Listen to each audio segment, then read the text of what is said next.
Oh, hi, everybody. This is DearMamaSal, and we are here on a Friday afternoon. Well, it is where I am, which is in southern British Columbia in Canada. And for those of you who might be new to the broadcast, welcome. Feel free to watch, listen, do whatever you feel like doing. If you'd like to participate in the chat, go right ahead. We welcome everybody that wants to participate. However, if you don't want to participate, that's also fine. And you will probably learn quite a bit just by listening. And that is what we know a lot of people have done. They've listened for quite a while before they actually participated. Hi there, Jody. So today we're going to be talking about disappointments. And I'm pretty sure that we have all had them. And what I want to do is just talk a little bit about how they affect us and how we can help ourselves by changing our thinking. This week, the story that I want to tell around this is something that happened to me. For those of you who don't know, I'm in the process of selling my home and trying to find a new one. And this week, a pretty ideal place came up for me in terms of size, in terms of upgrades, in terms of number of rooms, in terms of all sorts of things. And, the street appeal was really pretty, and it went on, and it had lots of lights important to me. That was a big check mark for me. It had loads of privacy, which also is important to me. And so, I kept going, check, check, check, check. So this is looking pretty good. And I got to go see it. And everything was absolutely great until we opened the front door. There was a smell in that house that you cannot believe. I'm trying to think what it was. I described it as a cross between cat pee, pot, and cigarette smoke. The ceilings, they'd repainted all the walls, but what you didn't see in all the pictures that they had taken was they didn't repaint the ceilings. So I don't know if this makes sense to you, but to have a house that's been obviously well smoked in, and don't get me wrong, I'm an ex-smoker, so I know about this problem. To have a house that has been well smoked in and you just paint the walls, you don't paint the ceiling, you are totally wasting your time. Because where does all the smoke go? With the heat, it rises and it sticks to the ceiling. And so the ceilings were gross.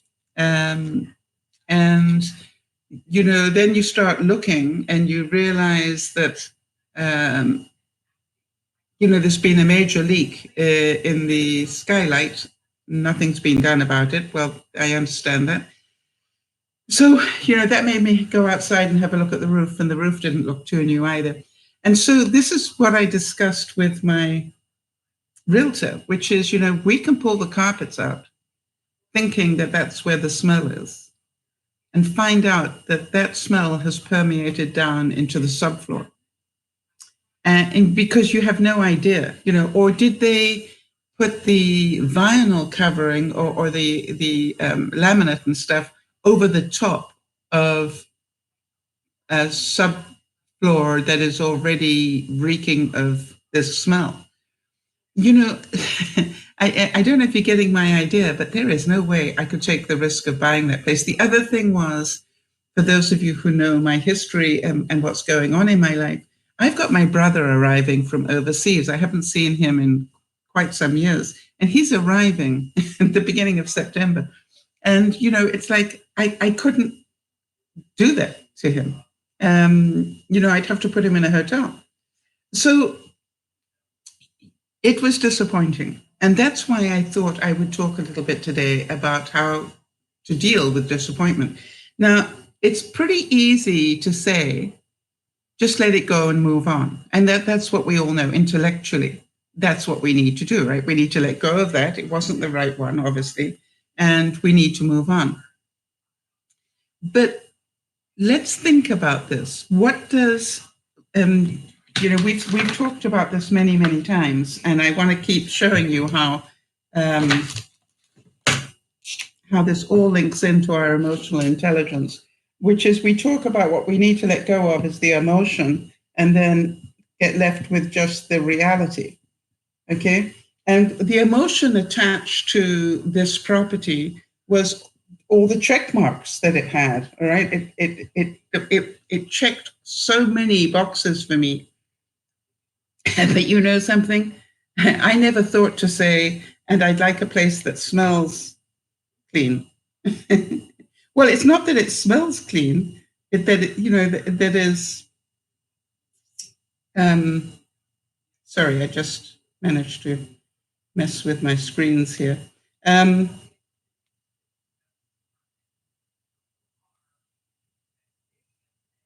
hate it when I do this to myself. Anyway, so I will find this again.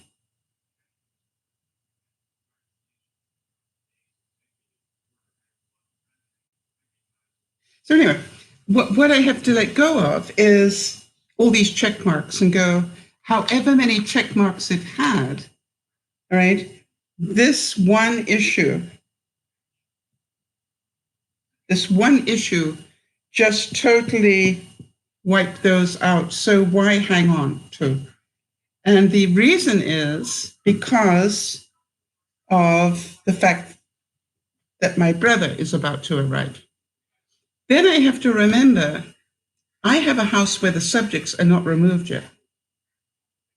There is still a possibility, rightly or wrongly, there's still a possibility that my house might not have sold, because we are now at the 12th and my offer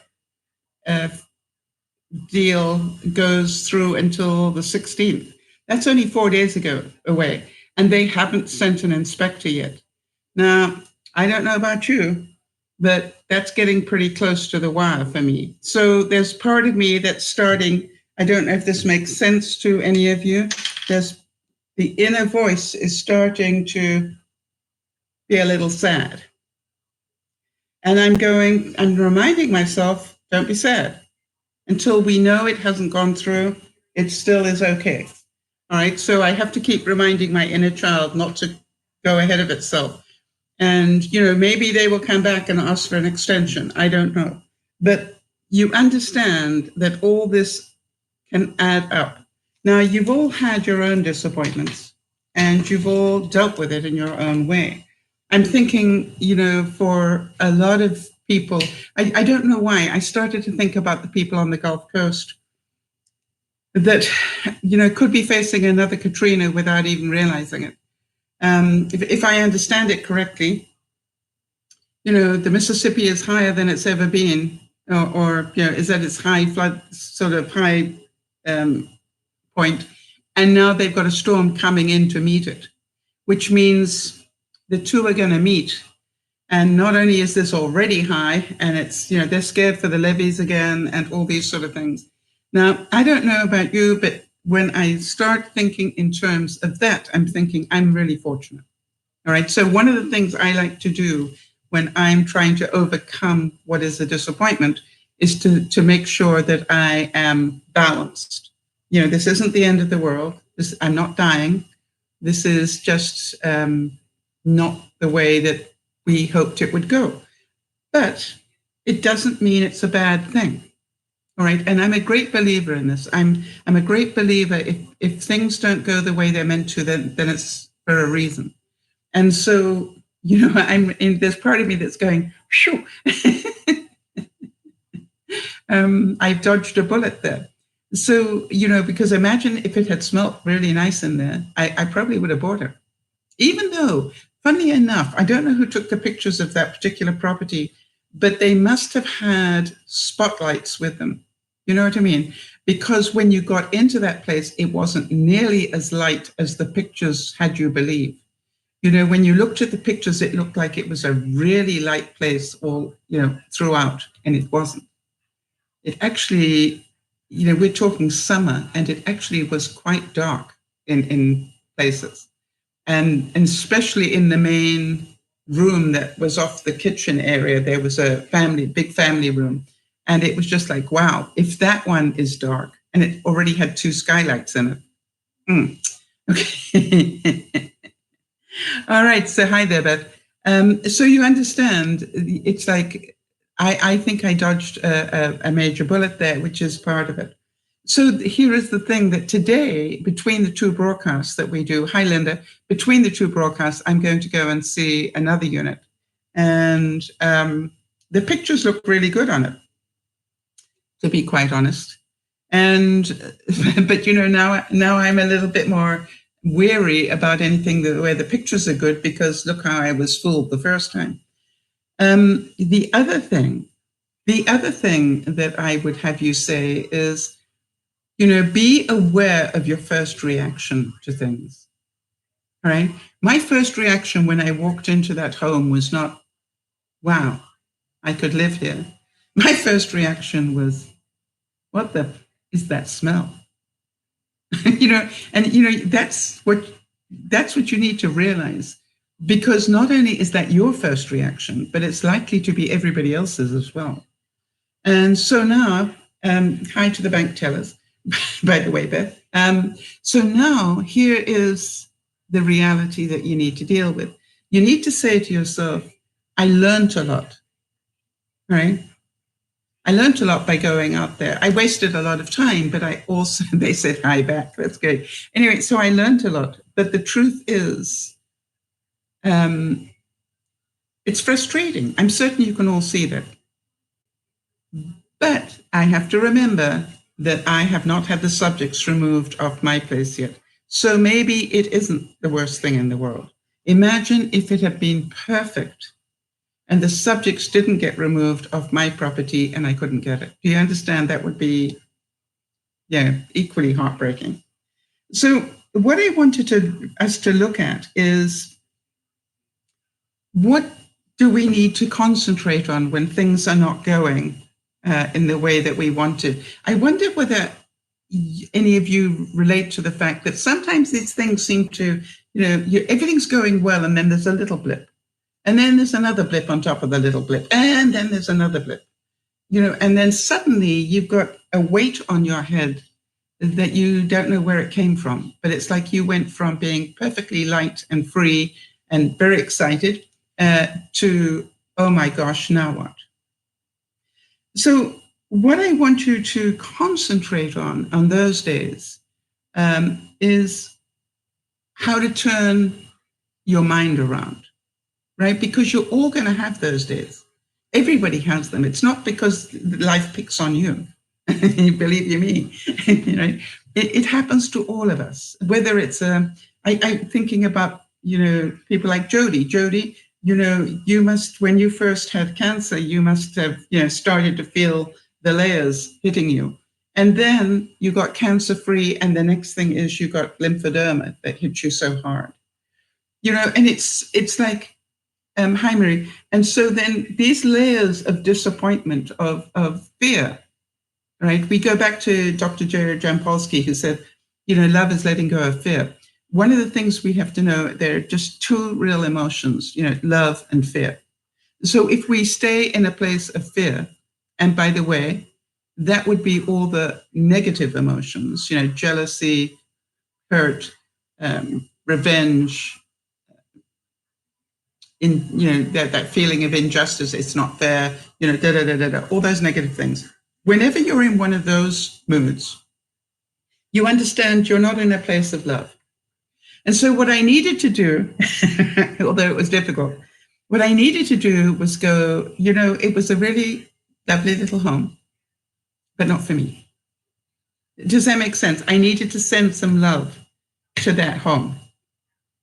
And, the fact that I started finding things like, I thought the wash hand basin in the master bedroom was cracked, and there were all sorts of little things that started to pile up. But, what I decided was, okay, let me send it love. Okay. I'm certain you'll make somebody very happy. It just isn't going to be me. And I felt so sorry. And certain a lot of you can relate, that those of you who know me well can relate to this, that I felt so sorry for my realtors who had driven nearly an hour to get to me, to pick me up, to take me to one place locally, which, by the way, was really cute.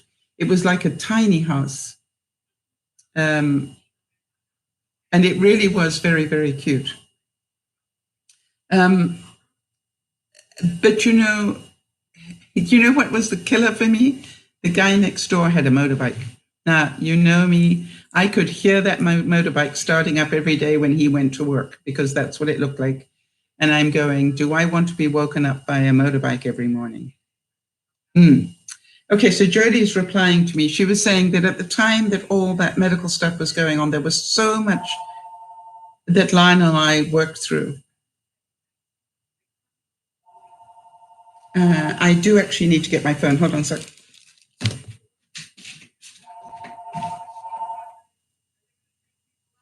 Hello? Hello?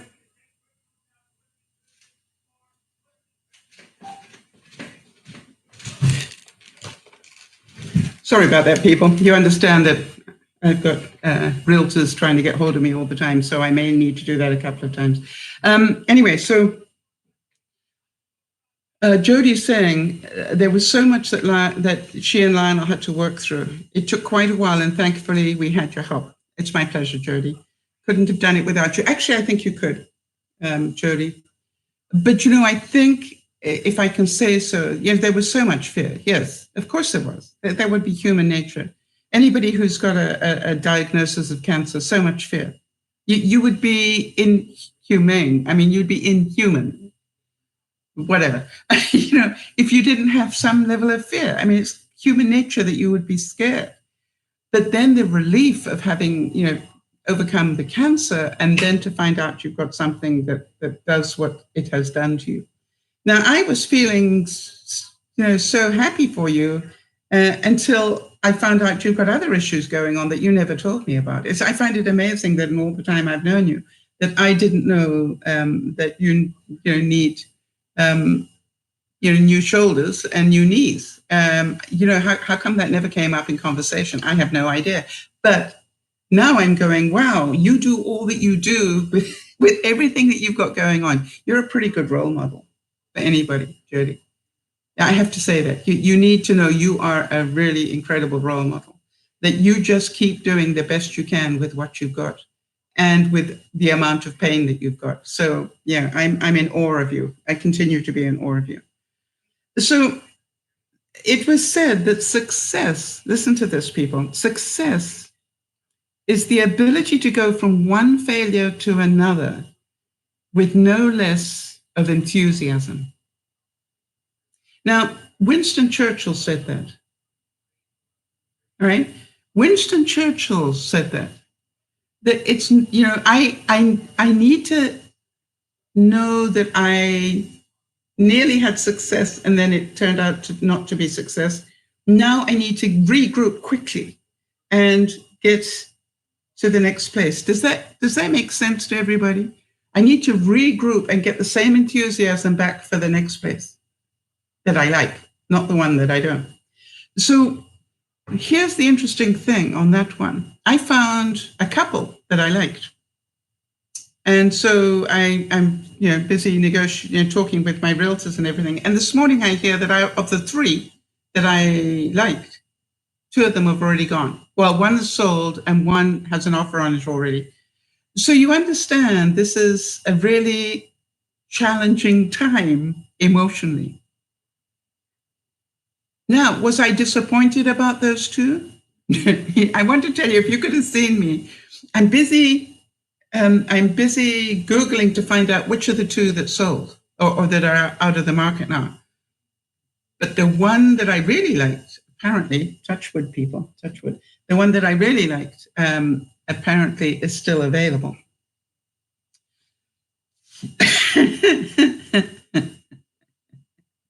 Actually, what I'm going to do is, let me see if I can make a plan here, because I know what you're all going to ask me. What does it look like? Let me see if I can take a picture of it. I know I've got it on my laptop, so I'm going to take a picture with my phone, and then I can show you, sort of. Let me see if I can do this. Let's hope I don't jinx it, people. Okay, hang on 1 second.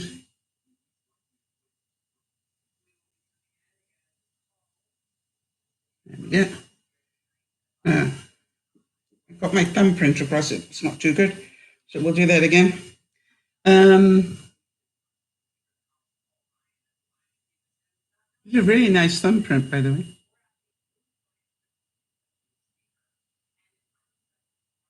Much better. Okay, so now let me get back to the screen. Oh, mind you, you can already see me, so that's fine. All right, so let me see if I can get this up for you. So this is a picture of the kitchen area and the living room. How many of you can see that that's not looking too shabby? You like that?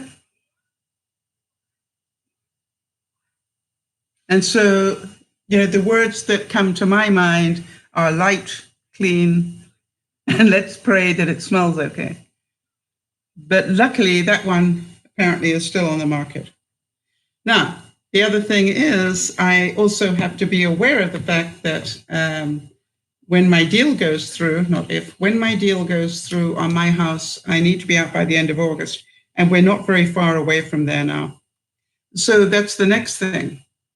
The next thing is, can I get into a new place in that time? So I might end up with a situation where I cannot get to the next place in time. You know what I mean? There might not be enough time.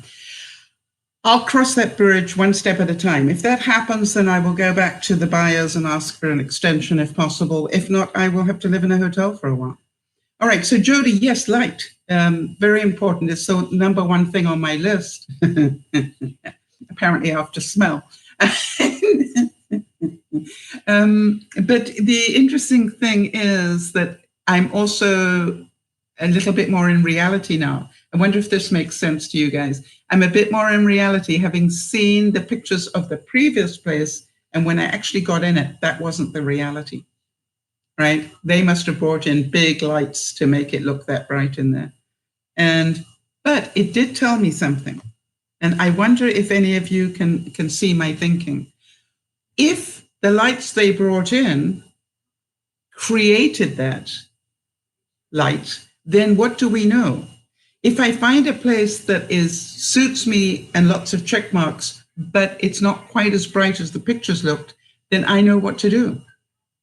I need to spend some money getting some serious lighting in there, to make it as bright as the pictures were. Am I making any sense here?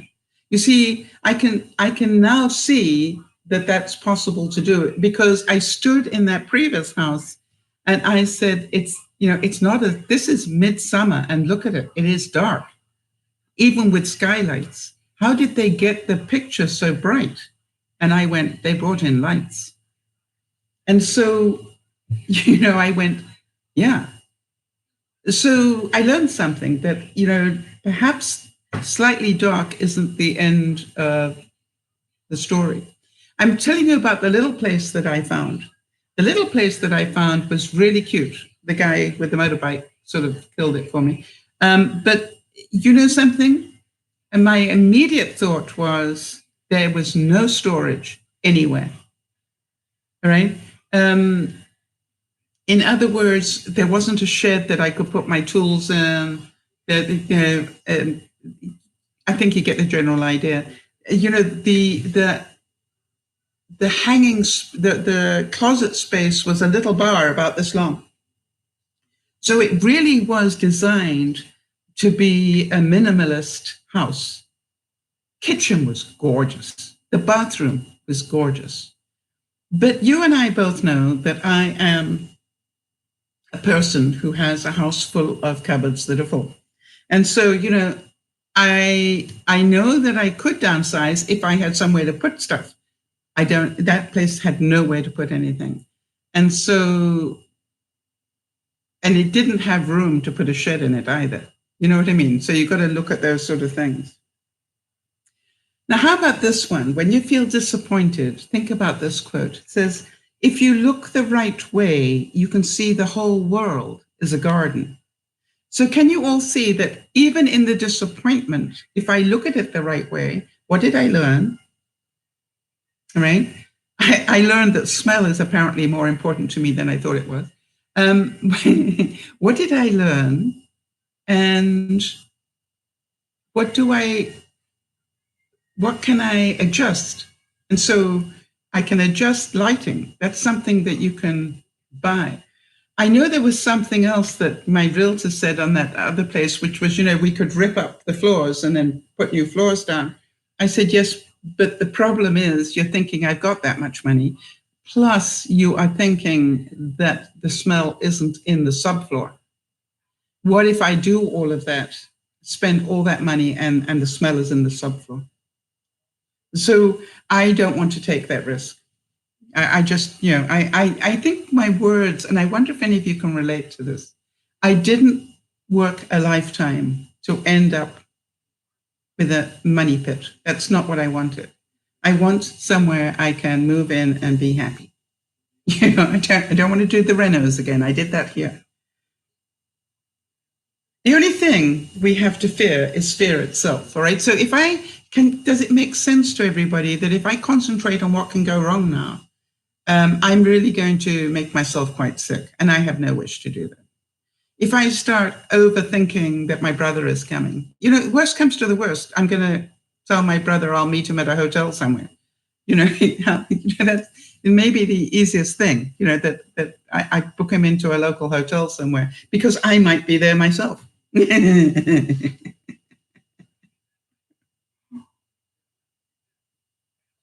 So you look at it and you go, all these things are just one thing at a time. I told my brother the truth, what the situation was, and he knows. And, any of you who've ever moved, what did your house look like a week after you moved? I know what mine looked like. But here's the other thing. What I said to myself was, well, if this is all about the fact that I may need to accept another offer, I do know I'm going to extend the closing date. Now, here's another thing that's a really important thing to remember when you're going through stuff like this. Things do not change, right? Things do not change. The reality is still the reality, right? The only thing that can change is our emotion, how we see things. And that's an emotional response. All right. So that property that I looked at is still the same property, that I saw. It's still other people are going to see it as just as pretty until they find out the one reality that you couldn't see from the pictures, which was the smell. And so in order to move on, I need to let go of, oh, that's not fair. They should have warned me beforehand. How many of you can, I remember saying that. I'm amazed that the realtor didn't warn my realtor that there was a really big smell in there. Now, they've subsequently told me that smell was some sort of cleaning stuff that they used. And I'm going, I remember those ceilings. And no, that whole house would need to be seriously redone, to get rid of that smell. And, that wasn't just what they put on the carpets. I know that. And, and by the way, if that smell was that disgusting from cleaning the carpets, what did they get out of it, right? So, it's just like, that's it's fine that they say that, and I understand. Now, how about this one? Maya Angelou, who I quote often, says, you may not control all of the events that happen to you, but you can decide not to be reduced by them. Does that make sense? Jody, you got all dressed up to go to an appointment this week, right? And I say all dressed up because for those of you who don't know, Jody is wheelchair bound, so going out requires that she get, dressed in different clothes and, get lots of things in order and everything else. And she double checked that the van was going to come and pick her up and the wheelchair and everything. So she did all of that, everything the way that she does, very organized. And then she was waiting outside in the car park and they canceled. The van wasn't coming. Now, the important thing to know here is she was going to an appointment that was going to give her update on her pain medication. That's sort of important to Jody. That's not a maybe. That is a very important appointment. So the interesting thing, Jody, I was so proud of you, the way that you handled it. Because I could hear that you just went, it is what it is, right? You can't control the event. You've missed the appointment. Now then, what can I do? I could almost hear you talking to yourself, and that is exactly the way to do it. And what she did was she phoned the doctor, told him the story, or phoned the doctor's office, told him the story, and said, and by the way, I need pain medication.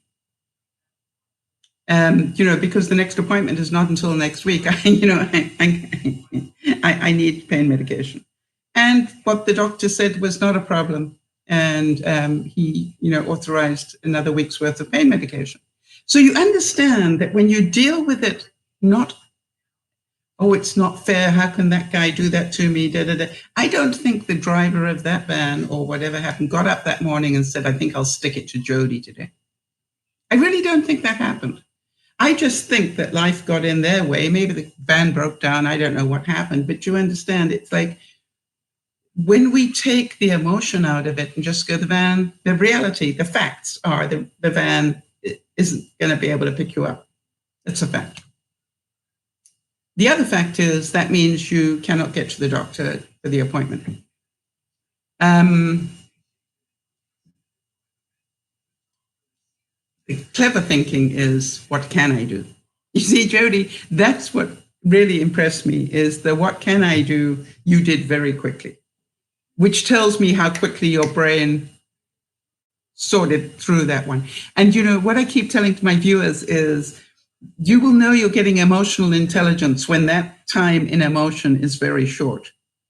You know what I mean? In the old days, it might have taken 2 or 3 days of complaining and muttering and kicking furniture and, snapping at people or whatever. But now, if you know that you can turn your head around in a very short space of time, you will know you've become emotionally far more intelligent than you were maybe 2 years ago. All right, so Jody's saying, Lionel was so frustrated, but I explained to him, what if that had prevented us from getting into an accident? Be grateful. It was meant to be this way. Remember that last time that happened to them, they saved a kitten from a window. Yes, you know that, Jody, because I always talk about that in the vlogs. But whenever I get into a traffic jam or something, I always remind myself there may be a really good reason why I'm stuck here right now. And that is so that I can miss an accident that's up ahead of me where I would have been if I hadn't got caught here. So yes, Jody, and I hope that helped Lionel a little bit. And, to remember that all these things, if we believe that all these things do happen for a reason, we just don't know what the reason is. And I am so glad that you're able to do that. And I am so proud of you for being able to pass it forward, all right? That you obviously feel that deeply now, and that you can pass it forward to Lionel. Isn't it wonderful when we can do that? Thomas Edison, and I remember on the very first speech I ever wrote, I talked about Thomas Edison. The very first speech I ever gave was about 12 E's, and one of them was enthusiasm, funny enough. And I talked about Thomas Edison, and think about this. For those of you who know or may not know, Edison tried to make that light bulb thing work so many times. And I don't mean 20 or 30. He reckoned he tried 10,000 different ways. How many of you would have quit round about number 4 or 5 and said, yeah, obviously, this is beyond my pay grade? Or how many of you would have just, maybe gone to 20 and said, this is not doable? But you see, Edison really was enthusiastic about making it work. Can you see that? He was enthusiastic enough to find 10,000 different ways that it didn't, which he said lessened the number of ways he had to try until it did. Jody's reporting about Lionel. Yeah, it really did help. He turned his attitude around immediately. Thank you for the insight. You know something, Jody? My pleasure. You know, I am just so happy that you both were able to, balance out pretty quickly and then go and deal with what needed to be done. Now then, how many of you can see that this next quote is really important for me? It says, let your hopes, not your hurts, shape your future. How many of you can see that if I go looking at some properties this afternoon between the two broadcasts, how many of you can see that if I go in with a negative attitude to go see these, that I could be doing myself a disservice? So to me, it's really important that I regroup and get my enthusiasm back up and start again, because somewhere there is the right place for me and I'm going to find it. And the other thing is, it's all going to unfold in the right way and it will all fit into place. I believe that. So you see, I want to make sure that my hopes are right. I don't want to stay stuck in the negative of what happened to me earlier in the week. Now, who said this? Oh, it doesn't say. Somebody said, attitude is the difference between an ordeal and an adventure. You know, funny that reminds me of when I used to go camping. Whenever anybody came camping with me, and I quite often took somebody with me, you know, either a young person or not. But I know that every time I rolled my Jeep pulling the trailer off my driveway, I would say to the passenger sitting next to me, and here the adventure begins. And they go, what?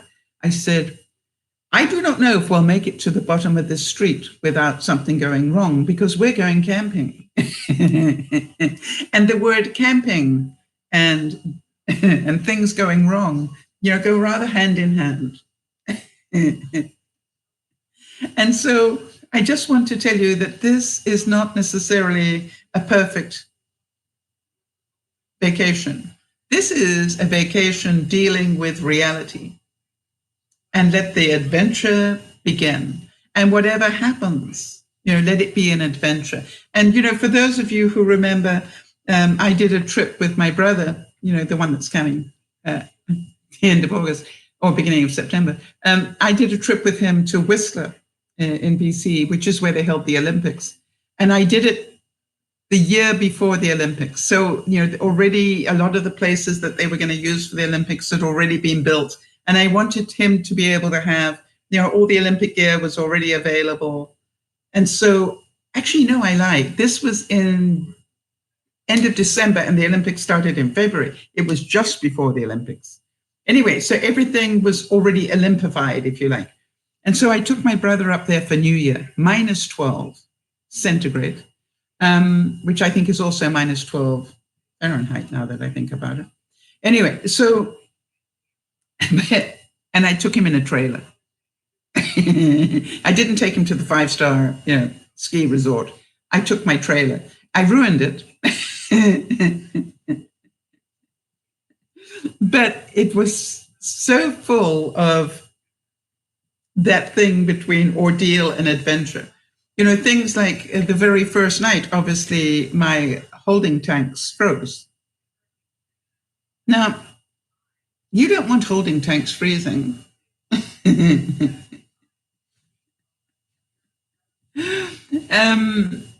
So I literally, in minus 12 degrees, I was under my trailer with rugs that were in the trailer and cardboard and things, building this little room underneath my trailer. And I had a light bulb. And my brother's going, what are you doing? And I said, I need to build an enclosure around the tanks. He said, what's the light bulb for? I said, the light bulb, funny enough, will give enough heat to keep the tanks from freezing. I don't know if any of you know that, but really it's amazing how much light. By the way, if you've ever noticed just how much heat a candle gives, it's amazing. And so one of the things if you're looking for heat, to light some candles. If you haven't got electricity, light some candles. Candles will give you an incredible amount of heat. And of course, if you light candles and put a terracotta pot on top of it, you will have basically a heating device that is incredible.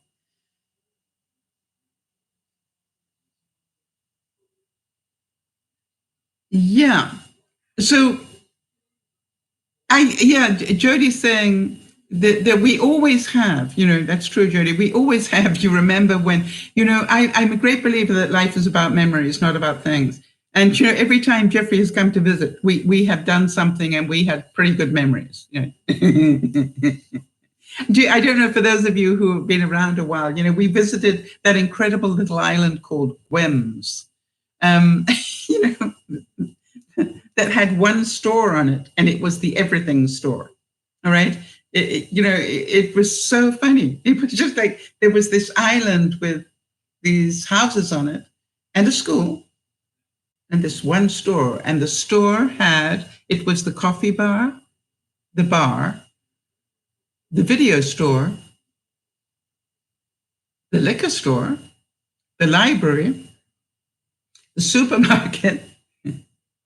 Are you getting the idea? It had everything in it, and it was all in less space than my living room and dining room. I would say in about maximum of 40 feet. It literally had it had two restaurants, if you can believe that. In that space, it had two different restaurants. One was the bar. You could sit at the bar and eat.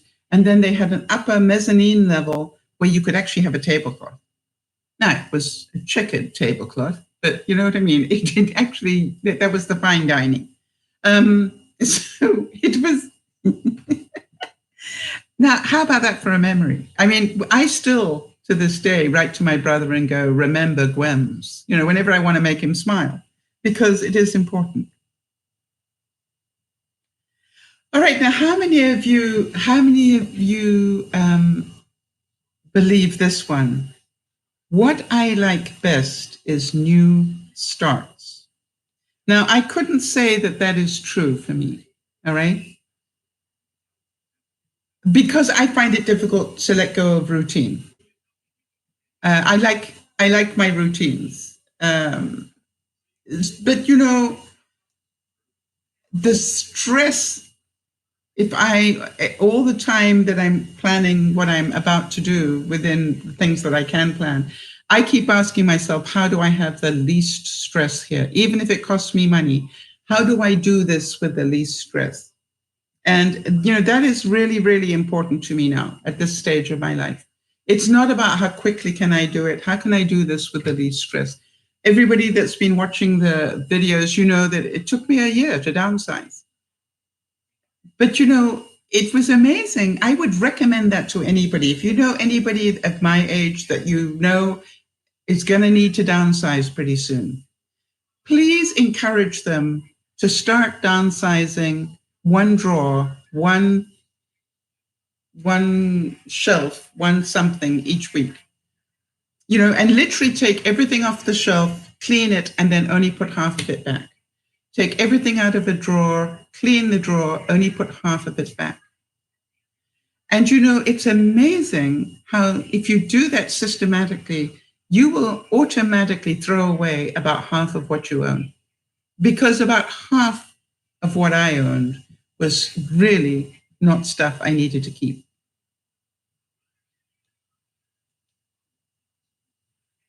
Now,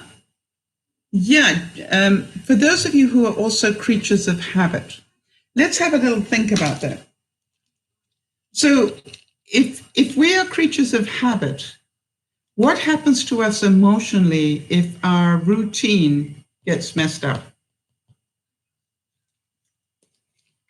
All right, for example, I am not a morning person. I don't do mornings anymore, right? I'm retired. I can do what I like. So the thing is, sometimes with what's happening, I actually have to get up earlier than I want to. And that sort of is emotionally difficult for me until I go, do you want to sell the house? Because if so, just get your mind in the right place here. You can catch up some more sleep later. It's just like, so if you can think about it, right? Whenever, that's a good point. So Jody, one of the ways that you stay out of anxiety is to have a routine. That's a good tip for people with anxiety to know, right? Think about that. If you suffer from anxiety, you might want to have a look at your routines. For example, if you have social anxiety, you could challenge yourself and say, hey, I don't have to stay out for 2 hours or 3 hours. I am going to train myself to get dressed and go out, and I can come back in half an hour.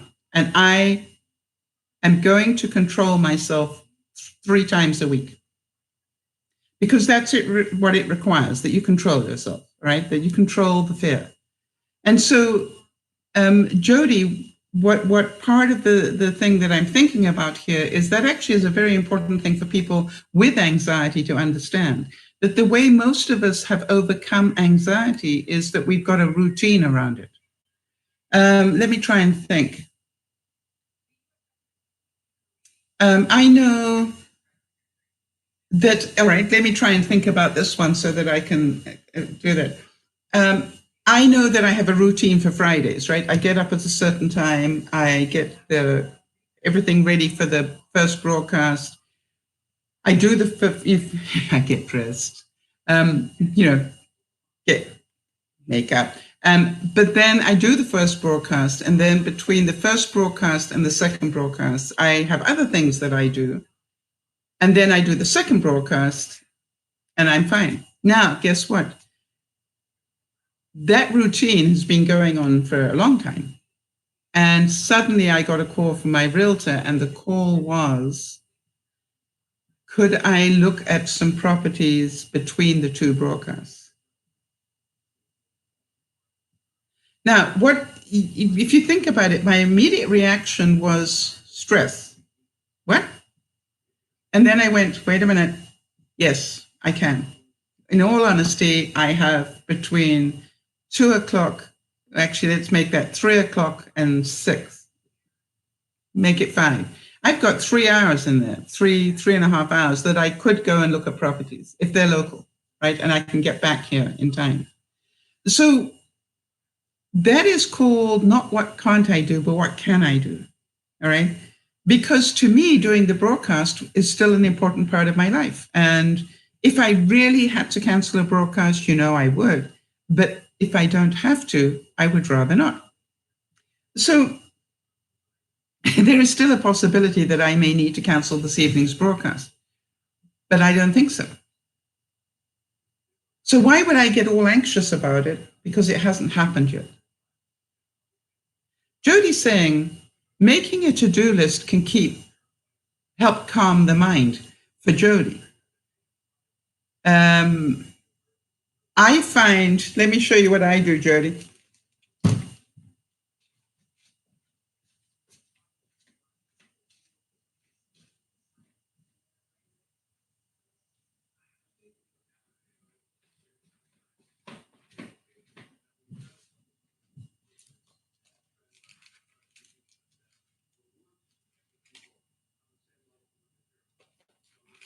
Okay, so I also know that some people that I know get overwhelmed by doing a to-do list because there's too much there. What I do is I actually have a planner like this that I keep in my kitchen.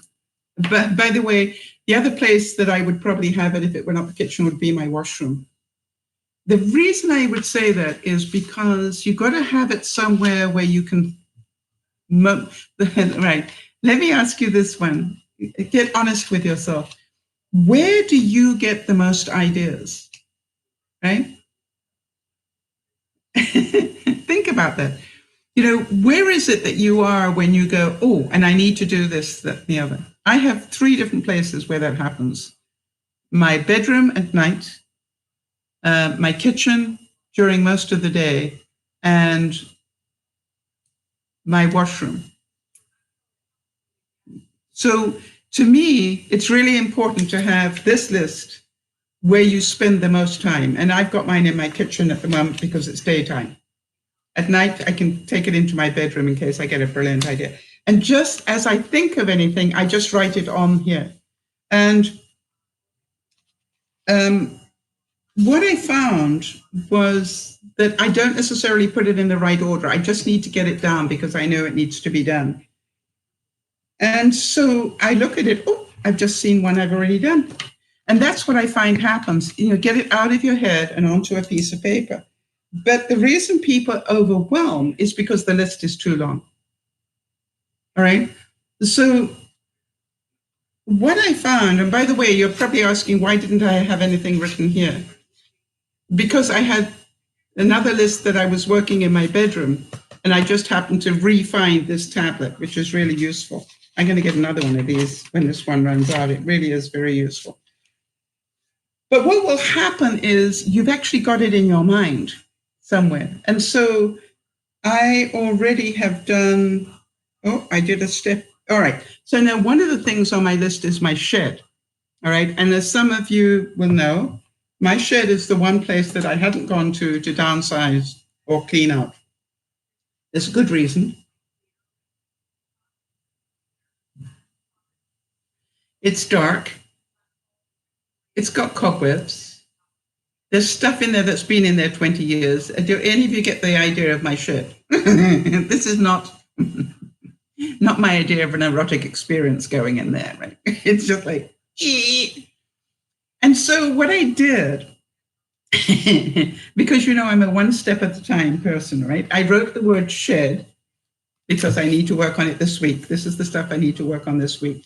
This is, this was shed. And I just literally said, you need to go and clean the shed. It's a reality. And so I went, okay. And I listened to the emotion and went, that doesn't matter. I still need to go and clean the shed. So what is the first step? And you know what my brain said? Get a garbage bag. So the first thing I did was to go and get a garbage bag. And then that day I went, well, I did something towards cleaning the shed.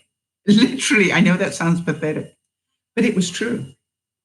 Because the next day, the garbage bag is already sitting at my back door with my garden shoes, because I wasn't going to wear good shoes into that shed.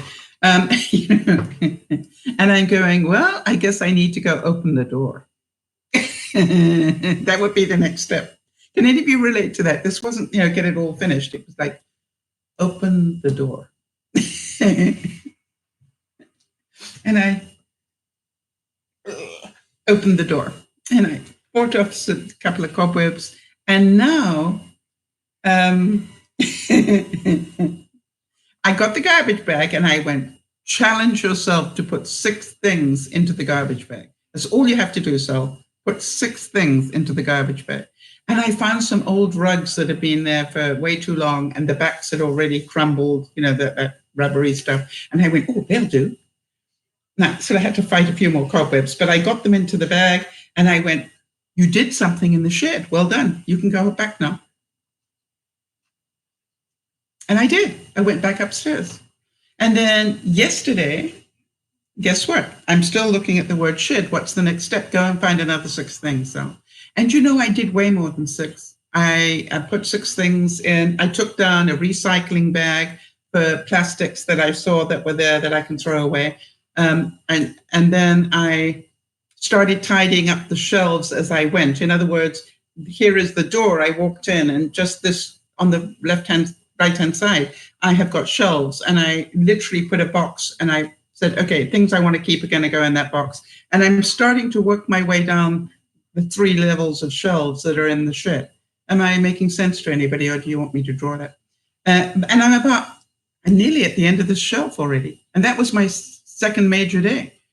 And so I was in there a lot longer the second time that I actually opened the door. Do you know why? Because once I started, it wasn't nearly as scary. It actually wasn't, there wasn't as much in there as I thought. Make sense? It was bad. It's still bad, but it actually isn't as uncontrollable as I thought it was. So the next quote I have here says, "One happiness scatters 1,000 sorrows."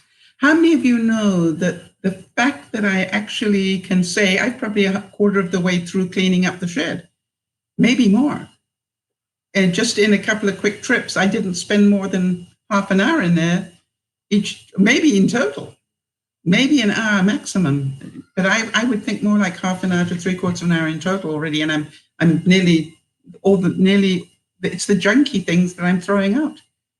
So that makes me happy, because that was the worst thing left to do, and it's not too bad.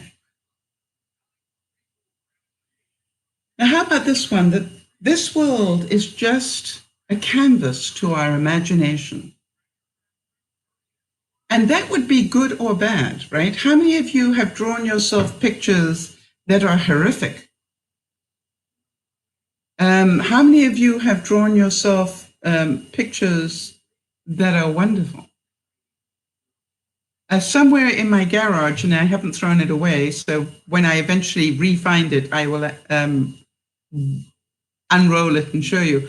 There is a picture I drew probably 50 years ago about what I wanted in my lifetime, all right? And I drew out this picture. And it had different areas, money and home and, people in my life and animals and, all sorts of things. It was just like, in my lifetime, I would like to have these things. And, I did. Now that I look, I looked at it probably a year ago, and I looked at it and I went, hey, I achieved most of those things. The only thing was they didn't quite get achieved the way that I planned them. In my fantasy, they stayed around longer. But, I did achieve them. And so that is, if you don't have a dream, how are you going to have a dream come true? That was a line from South Pacific in the song Happy Talk. But I always remember that. If you don't have a dream, how are you going to have a dream come true? Right? So if we don't fill our lives full of hope, I hope this can happen. And what can I do to help hope turn into reality? And does that help anybody understand, right? That we can hope all we like, but if we don't do anything to turn hope into reality, then, that's asking a little bit too much of the universe. Liz Brown said, "You are never too old to set another goal or dream another dream." Now, the interesting thing is, I know that my viewers are busy setting goals and dreaming dreams for me on this move. I've noticed that, right? They all want the best for me. They all hope that it'll be stress-free. They all are excited to see the new place that, I haven't found yet. It's interesting because in a way, they are dreaming my dream as well. So I thank you for that. Now, when I dream dreams for other people, I don't know how you do it, but I always work hard at how I word it. I always say things like, if this is the best thing for this person, please make it happen. But, I don't say, make this happen, because it may not be the best thing for that person. So I try and make sure that I remember who is in control, and it sure as goodness is not me. And so I don't want to sort of insist that something happen that may not be in the best interest of the person concerned. For those of you who've had a lot of failure and maybe hitting a failure this week, this is a really nice quote to remember as well, that broken crayons still color. It may not be a perfect crayon, You've just got two smaller ones, but you can still crayon. You can still color with both of them. And I'd like you to remember that. That's a really nice visual. This might not have gone the ideal way for you, but it doesn't mean it's the wrong way. And I can still be happy. I can still move forward.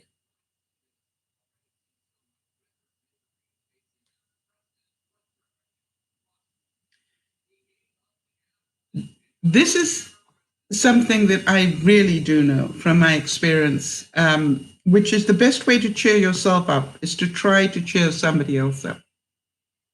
I found when I was coming back from the house with the smell, I concentrated on talking to my two realtors. I was in the back seat out of choice. And I said to them, tell me how you deal with this, because you must hit this all the time. And they said, what? And I said, well, I am certain, because I was pretty darn certain, that you thought this was the ideal place for me as well. And therefore, it's not just disappointing to me, it must be heartbreaking to you as well, because, you know, you thought that I was going to find the perfect place, and I know that would make you very happy. That's what you do. And so I was talking to them about that, and I found it really helped me to listen to what they talked about. And what they talked about was, you know, something, it is what happens, right? We keep finding places we think will be perfect for somebody, and when we get there in reality, it isn't. So the emotional looks good, everything looks good, but until you actually experience it, you don't know.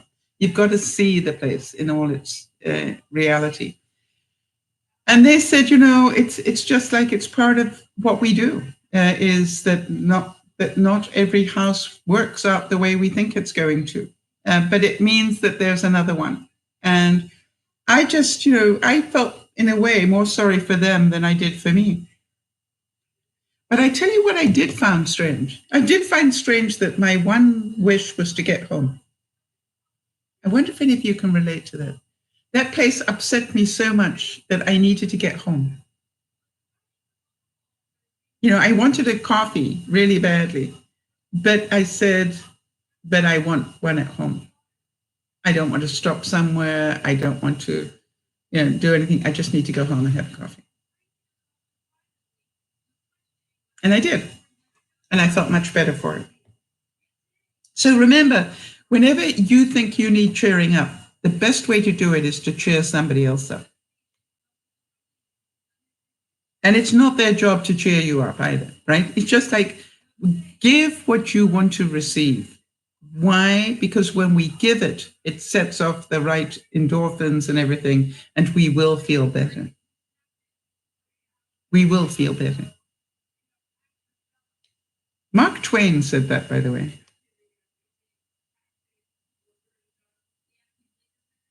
John Wayne. Don't often get quotes from John Wayne, do we? John Wayne said, courage is being scared to death and saddling up anyway. How many of you know that I've got all these things that are looming in my very close future? And if I concentrate on those, I am really going to scare myself stupid. And so what I need to do is saddle up for just today. I've got to let go of what's going to happen at the end of August if I haven't found somewhere. We haven't got there yet. It's just like I need to just concentrate on today. How do I get through today with the least stress? Now, some of you would say, you don't do 2 broadcasts and go house hunting. And I'm going, you know something? I think I can do that. But then I said, but I don't know. I'm not ready for the evening broadcast. I don't know what I'm going to talk about yet. And I went, I'm sure it'll come to you while you're house hunting. You will find something and you'll go, that's what I need to talk about. All right. So I just need to trust. How many of you know that one? Which is when you've suffered a disappointment, you need trust in yourself and trust in things around you to have hope again. All right. It's not that they keep piling up one after another. No, that's only when we concentrate on the negative. The truth is, we get good and bad every day.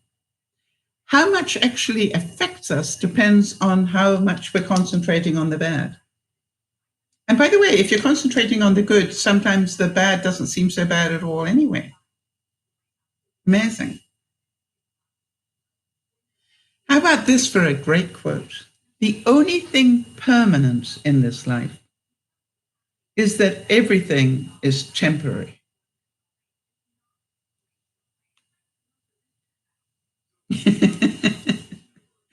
It's like,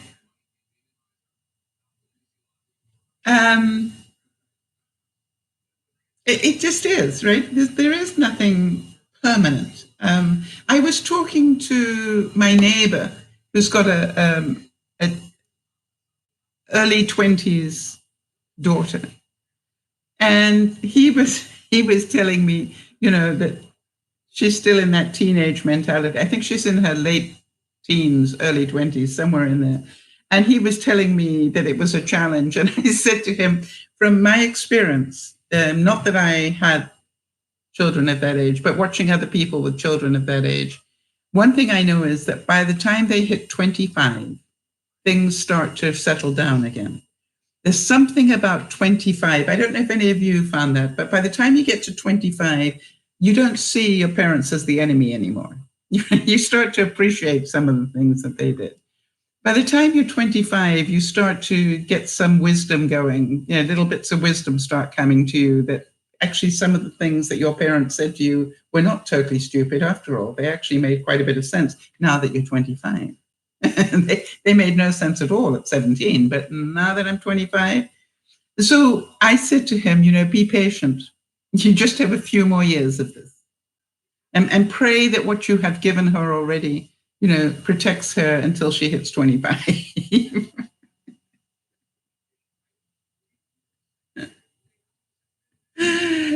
And so he said to me, thank you for that. And I said, no, it's true. I said, you should have seen me. I really, when I think about what I got up to, it's amazing I survived it, really.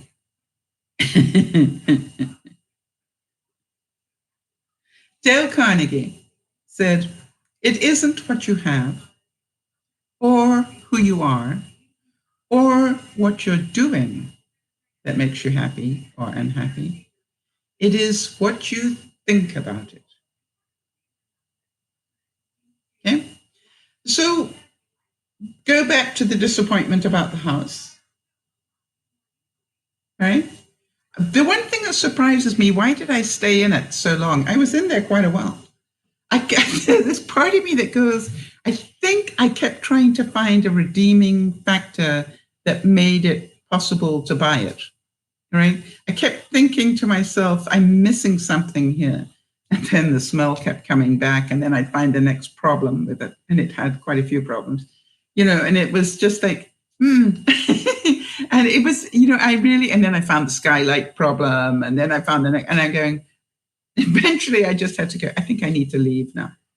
But I was in there a long time, considering that I knew I couldn't live with that smell. Why did I waste so much time? Why didn't I just, leave within 5 or 10 minutes? I don't know. But I will think about that when I go looking today. How much time does this property deserve of yours? Mind you, I did do it to one property I went to yesterday or the day before. I did do that to one property. I actually walked in and I looked at it and I said, no, there's, the place where you would sit in the, to watch the sun go down was ugly and it was looking on a road. No, I can't see myself doing that. It was just like there were so many different things that I'm going, no, I just, the look outside one window was horrific. The look out of another window, no, I don't really, there's nothing here that turns me on at all. So I need to get out of here right now. And then the next one I saw was the little one that checked a lot of boxes, but I just going, it just has no storage at all. No storage.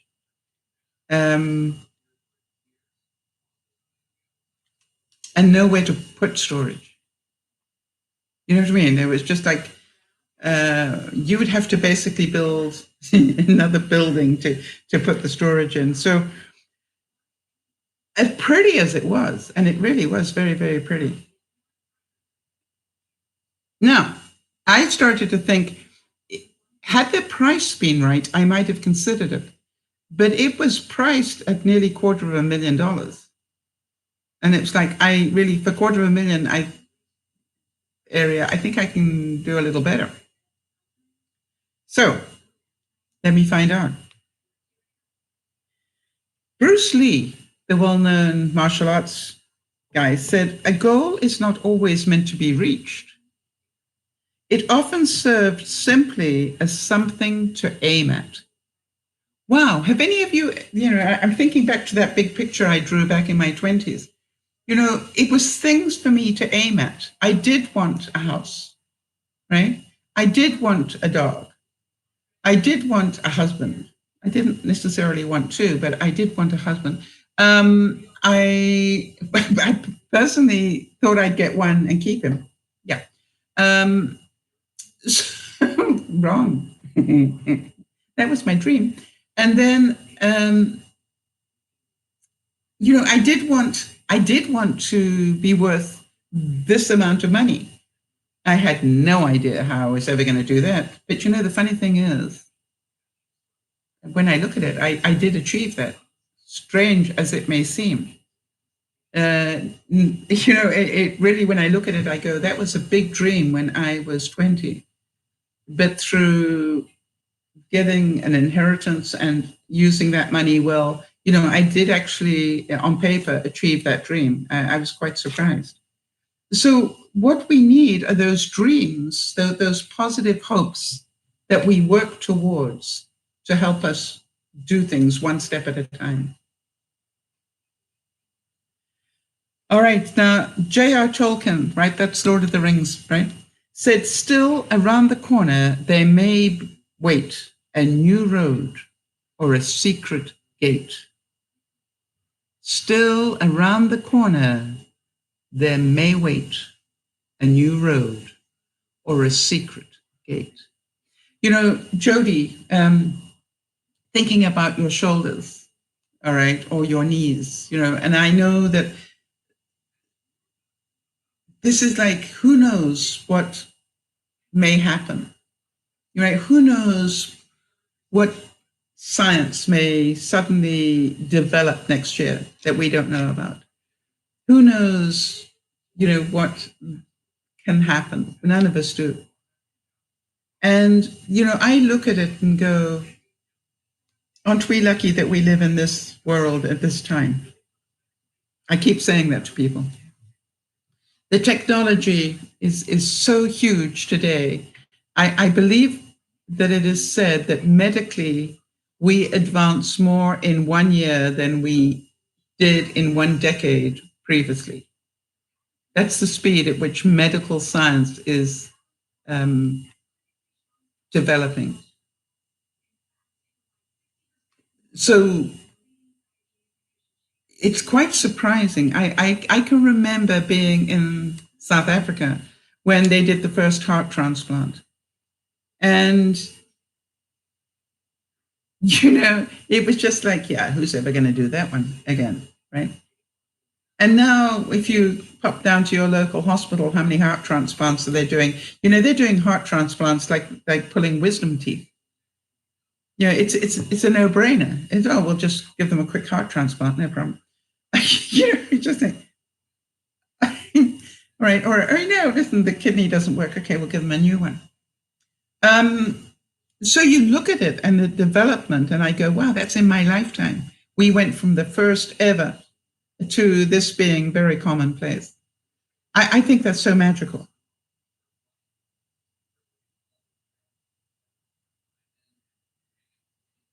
Edgar Casey, another guy. Actually, Jody, could you do me a favor and just write down Edgar Casey? Don't worry about how it's spelled. Because I really would love to do a total broker. Oh, this evening, maybe. We'll do quotes from Edgar Casey. Yes, nice idea, Sam. Thank you.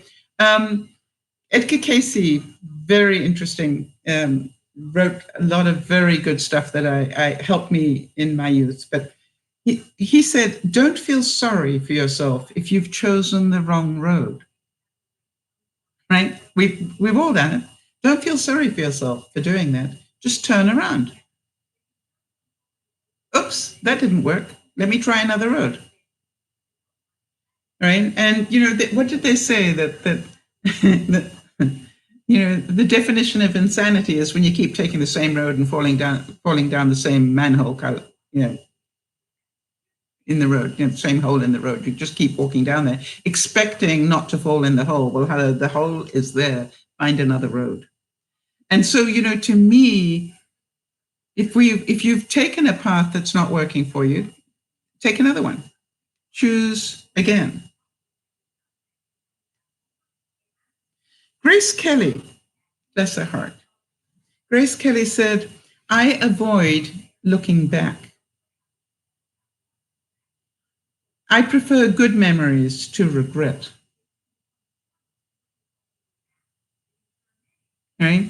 So it is absolute waste of our energy to go, well, I wish I'd done da-da-da when I was 20. Well, you didn't. Don't waste your breath. Don't go there. Either do it now or let it go. Or help another 20-year-old learn that lesson. Find a way of paying it forward. Don't live in the past. I want to tell you that they are the most incredible. If I could wish mankind one thing at the moment, it would be that they understand how much time we waste regretting what we did wrong or what other people did wrong to us or whatever. I don't know if you've noticed, or maybe it's my imagination, but men seem to get over divorce much faster than women. Have you noticed? I'm not everyone, obviously. There are some men that don't, but the majority of men know that this is over and say next, and they move on, much to the absolute disgust of the wives, the ex-wives. It's like the ex-wives hate them for that. And I said, but wait a minute, you two don't love each other anymore, so why wouldn't you want him to be happy? Well, if he's going to be happy, if I'm going to be miserable, he needs to be miserable too. Really, that's your choice. That is your choice, right? This is not about that's the way. And I've noticed that so many times when I've been helping people go through this sort of stuff, that they want the other person to suffer the way they're suffering. And, to try and show them that they are choosing to suffer by the emotions they're choosing to hold on to. It's difficult. And some will spend a lifetime not understanding that.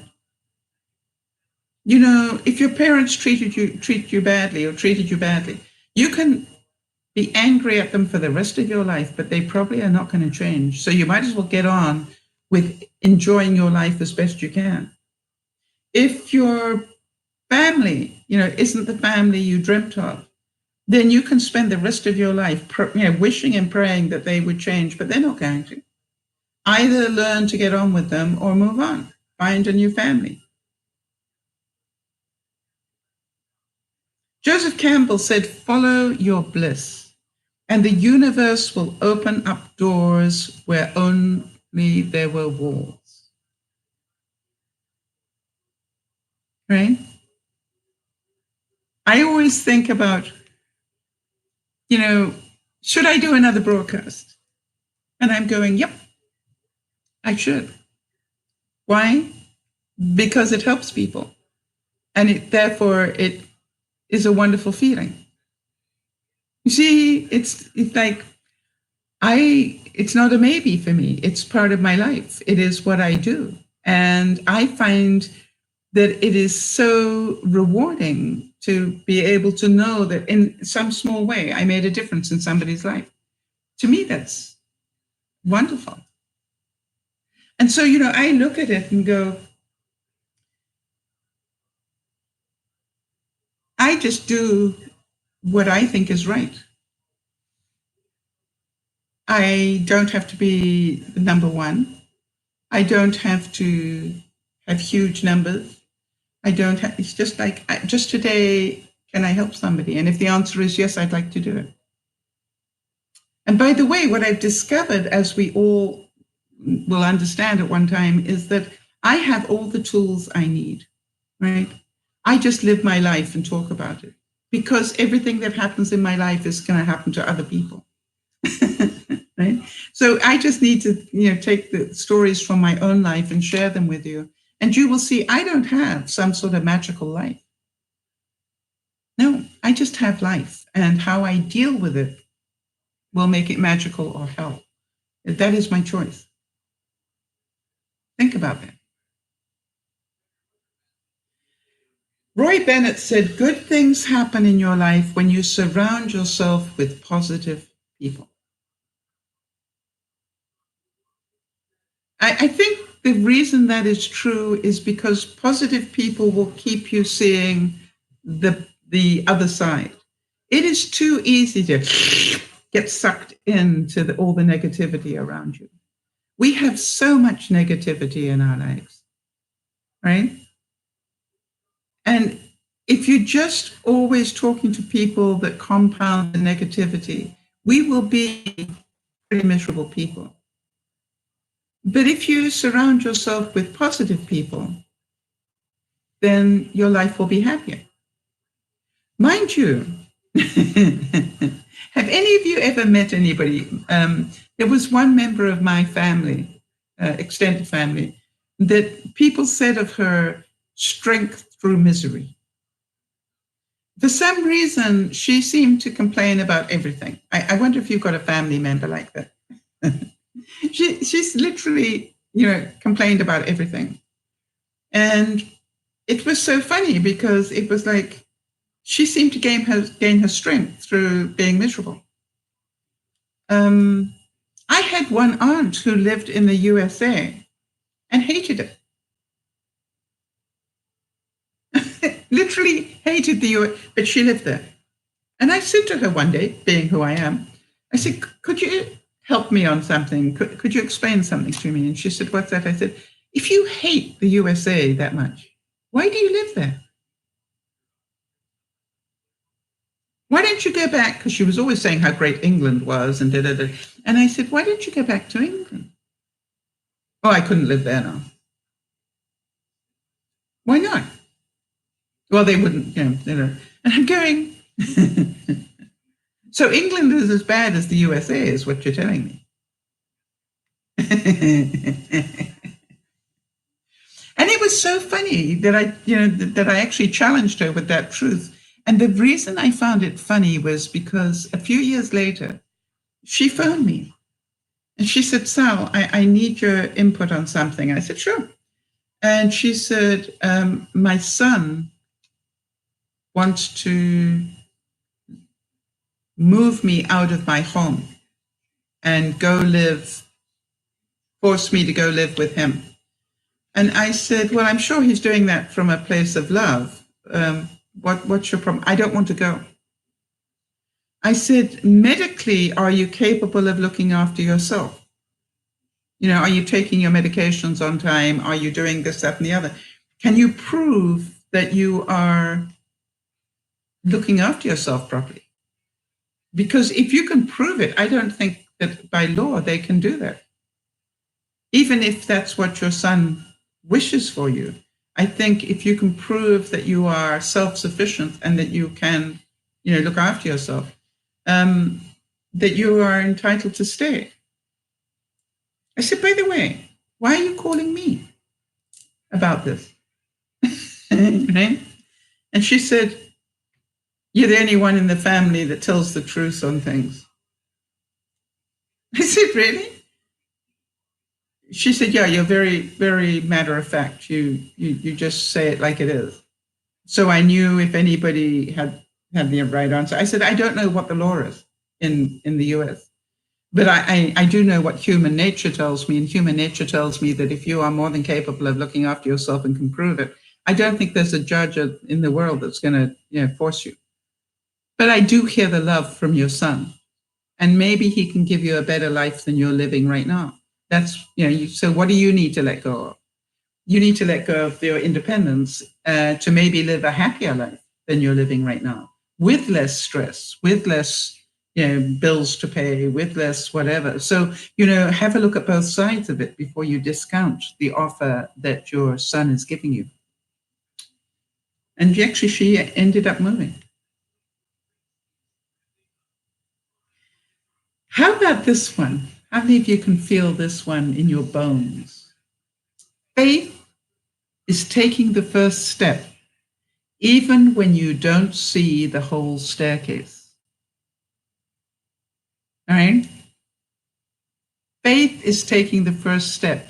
All right? You remember what I was saying? If I look too far down the road, I've got a major move, my brother coming, all the things that have to be done when you move from one area to another, changing telephones, changing addresses, all that stuff. I've got all that stuff ahead of me. It's still going to be there, and I still got to do it, but I don't have to concentrate on it. See, what I need to concentrate is the first step. And the first step is to sell my house. I will know that in the coming week. And then find the new house, and then plan from there. All right? So you don't have to see the whole staircase. Just take a step in the right direction. By the way, Martin Luther King said that. And Cary Grant, the actor, said, "It is the law of life that if you are kind to someone, you feel happy.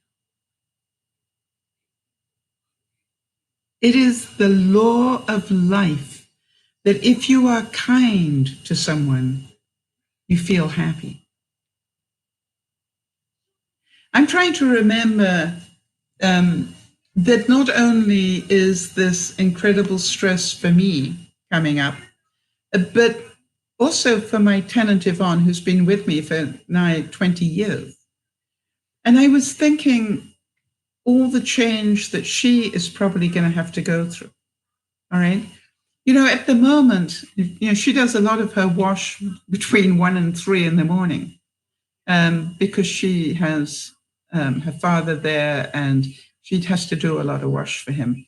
And it's like, will the new owners of my place allow her to do the wash at that time of night? Will they allow her to do it 7 days a week if she needs to, right? Because, they could have a whole different mentality and say you're only allowed to do 2 washes a week or something. And, who knows what restrictions they could put on. But, I keep reminding myself that, I need to be aware of all the changes that could happen to Yvonne. And, I've had people say, it's not your problem, Sal. No, of course it's not my problem. Doesn't mean I can't be cognizant of it. Doesn't mean I can't think about how to help ease that change and help Yvonne know that until we find out, we won't know what the changes will be. And she went through an awful lot of changes when I arrived, and we ended up in a 20-year relationship, in terms of, tenant and landlord. In fact, much better than that. We became friends. So, it's just like you never know. It might seem strange at the beginning, but it might work out really well. I find it interesting that my next door neighbor had much more concern for Yvonne than he had for me. And that was because he had had some bad experience being a tenant. And he said that he had one landlord that systematically, made it more and more difficult for him to be a tenant. Just systematically brought in more and more rules that made it, basically trying to push him out. And, I find it really interesting that my neighbor said that when he went to leave, he went and thanked the landlord, thanked him. And he said, the reason I thanked him was because I told him, if I hadn't met you, I'd probably carry on renting But now that I have met you, I realize that I really need to own my own place. And I want to thank you so much for teaching me that. Thank you. It is a great gift you've given me. What a wonderful way to deal with a very negative situation.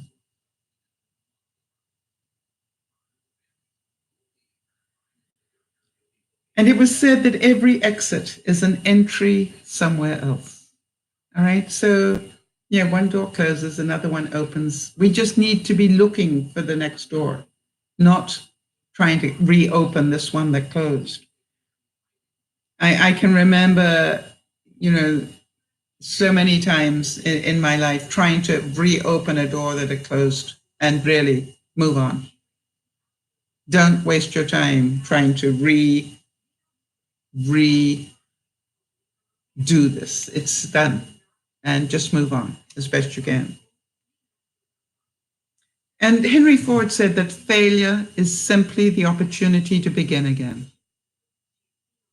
This time, more intelligently. Remember what I said, that even though I was disappointed at what had happened at that house, I realized that the one thing you can't do when you're looking at pictures is smell the place. Right? That you've got to go see it, literally. When you look at a place that looks so pretty, even though it's only a one bedroom, you need to go look at it to find out there is a dirty grape motorbike right next to you. And that's going to be firing up every morning, Monday to Friday. And I'm going, no, I don't think so. You can say that's being picky, but I don't see that. It's like I choose, this is the whole thing. I've lived a lifetime. I choose not to do that, to be woken up by a bike every morning. Now, I presently live next to a bike that actually only goes out at the weekends. So when it fires up at the weekends, I actually do smile. But so there are a lot of little things. Problems are not stop signs. They are guidelines. Right? You see, 9 times out of 10, when we hit a problem, it's a really good idea to look at it and go, be that a traffic jam or a van not arriving to pick you up, Jody, or, Beth, things that happen to you at work. You look at those things and realize each of them is in itself another opportunity. All right. To practice and use, your skill, to realize that it's not, even though the van didn't arrive, you had ways of getting medication. By the way, did you have a plan B, C, and D, Jody? Knowing you probably did, right? If the doctor said, well, no, it's not a problem, and I can phone the pharmacy, or, what if he'd said no? Did you have a plan then? I'm sure you did. And so to me, we just need to be prepared for things not to go right. It's life. Yes, you see, Jody saying yes, she did. I knew you would, Jody. You've learned that lesson big time, right? This is not about, okay, this didn't work. It's the end of my world. No, this didn't work. Okay, fine. What's plan B? This is plan B. Now, am I ready with plan C? Because I'm already on to B. And so, and I hope you smiled when you realize it feels so much better when you know what the next step is. You're not expecting everything to go right. It's not that you're being negative, you're being realistic, right? Things don't always go the way we want them to. Eleanor Roosevelt said, don't stop thinking of life as an adventure. How many of you can imagine that at my age, I'm a month away from 70.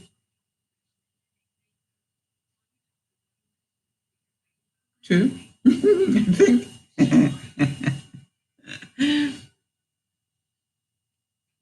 I think I'm about to be 72.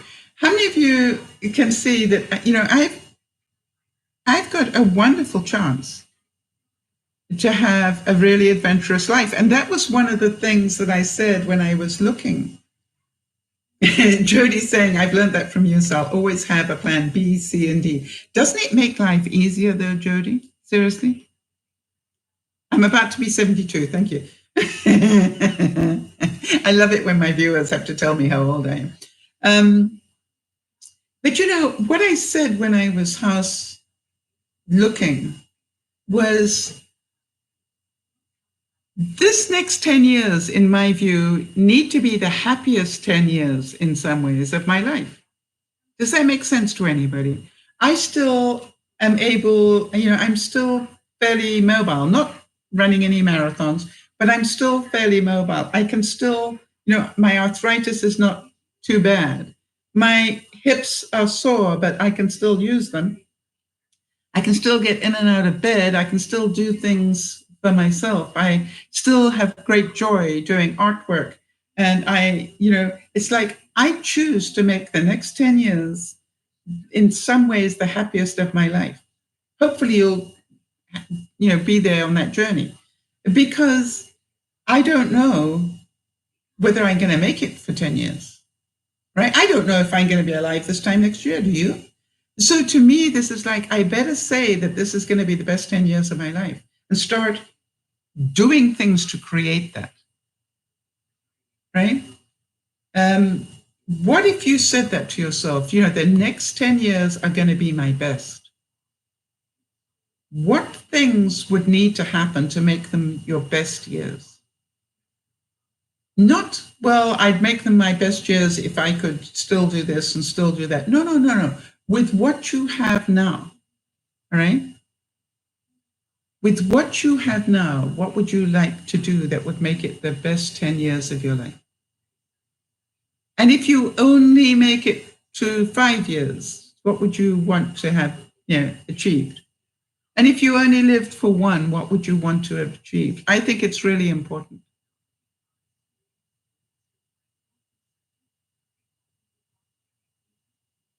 Duke Ellington said, a problem is a chance for you to do your best. All right? So look at the problems you have and go, okay, fine. These problems are here because there's an opportunity for me here that I didn't see before.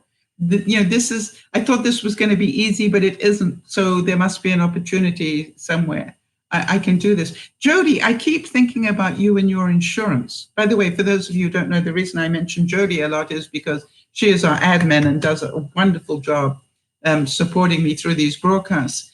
But I also know a great deal about her history and her life. And so,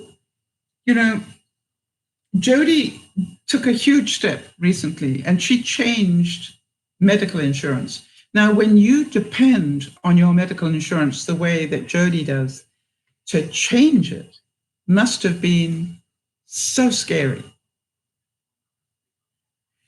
But what Jody and by the way, she has to go through something like 80 pages of justification of things every year to justify why she needs this coverage, to the extent that she does. Now, I don't know about you. There are a lot of people that wouldn't want to be filling in 80 pages of gobbledygook every year. But if you want that coverage, that's what you have to do. And I believe part of the reason that they make it 80 pages and plus is because most people don't want to do that. They just don't want to fill that in. Or they don't have the ability to fill it in, quite honestly. And so I look at it and go, Jody is highly motivated to get that insurance. And she was highly motivated to spend the next few years with better coverage than she had. And that was worth the risk.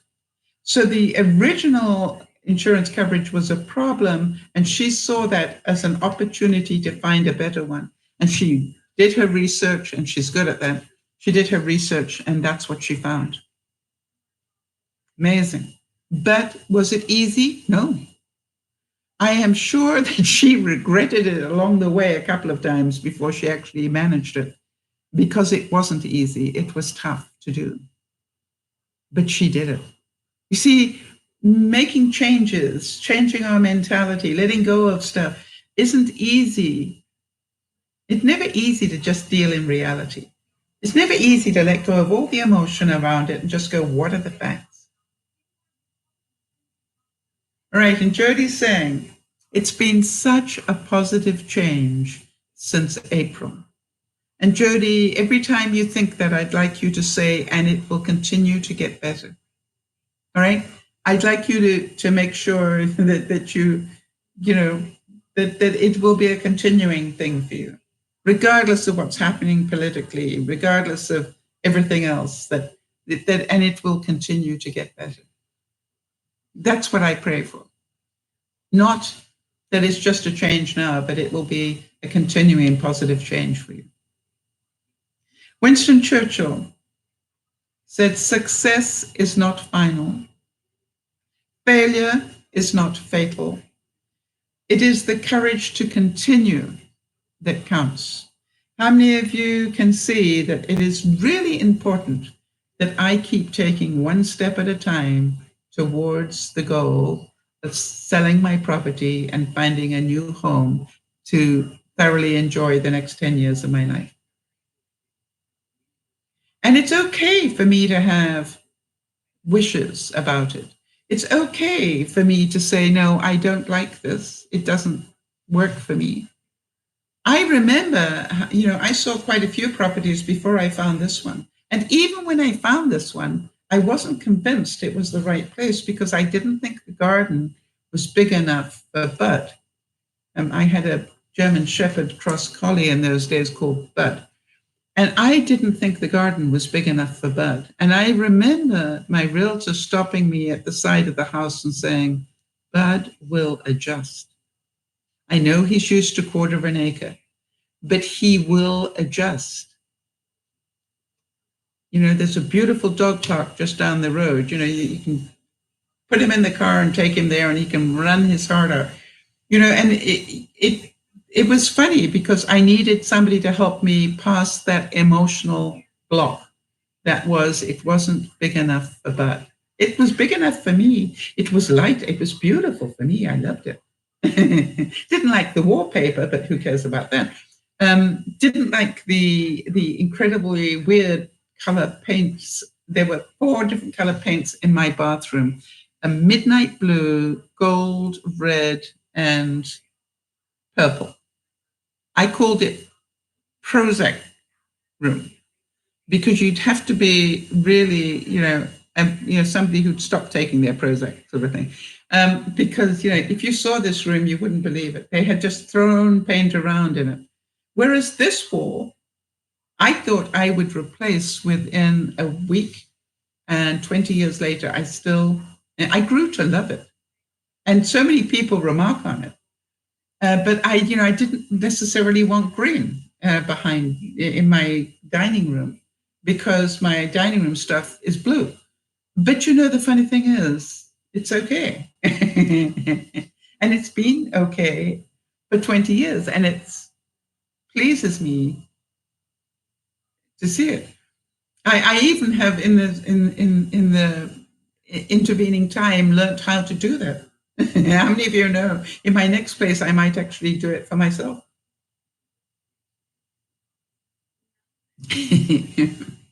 Because I know how now. Think about that. Anne Frank said, think of all the beauty still left around you and be happy.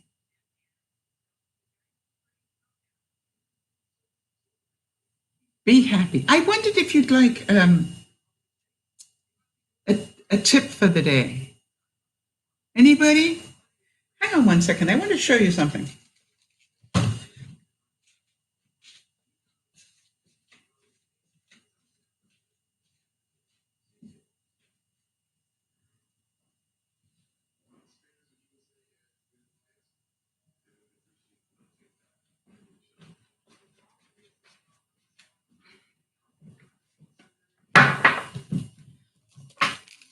Okay. Now, we're always looking at ways to save the environment, and you always like the helpful tips, right? Okay, so I hope you like this one. Hi, Sharon. I didn't even know you were there. Here's the thing. I have said that quite often, I know this is some of you are just going to roll your eyes at me, but that quite often I will use some paper towel, and I've just used it to mop up some milk or something, and I will run it under the tap, and I will squeeze it out, and I will lay it flat and let it dry and use it again. Now, how many of you are going, paper towel? Seriously? But I do, all right? Because I found out that, obviously if it's covered in oil and grease and goodness, I just put it in the recycling, but not recycling into the organics. But, I started to look at how many times single-use things. I remember we did that broadcast about single-use. Sharon also does it. Thank you, Sharon. I don't feel so stupid. Sharon, if you're not already doing this, you're going to love this. Do any of you use these sort of anti-disinfectant wipes? Because here's what I found out. They are actually built from stronger stuff than paper towels, all right? And so what I do is I will use a disinfectant wipe, and when I finished with it, I put it into a jar. I rinse it out and get it clean, and then I put it into a jar with a little bit of soap in it, okay? And it's in my kitchen. And Sharon, here is the trick. Whenever I need to wipe down my sink, I just squeeze it out. I just did that all over where it shouldn't have gone, but never mind. And here I've got a beautiful soapy cloth just to go around my sink or my countertop. You're asking me, how long does it last? I've had this one in here for nearly a week. It's still working. Now, if I end up with a second one or a third one, I rinse them out, wash them out, and then let them dry, because they are then reusable paper towels.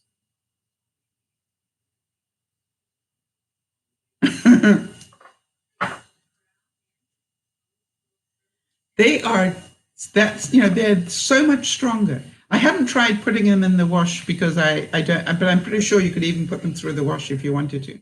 So this is, and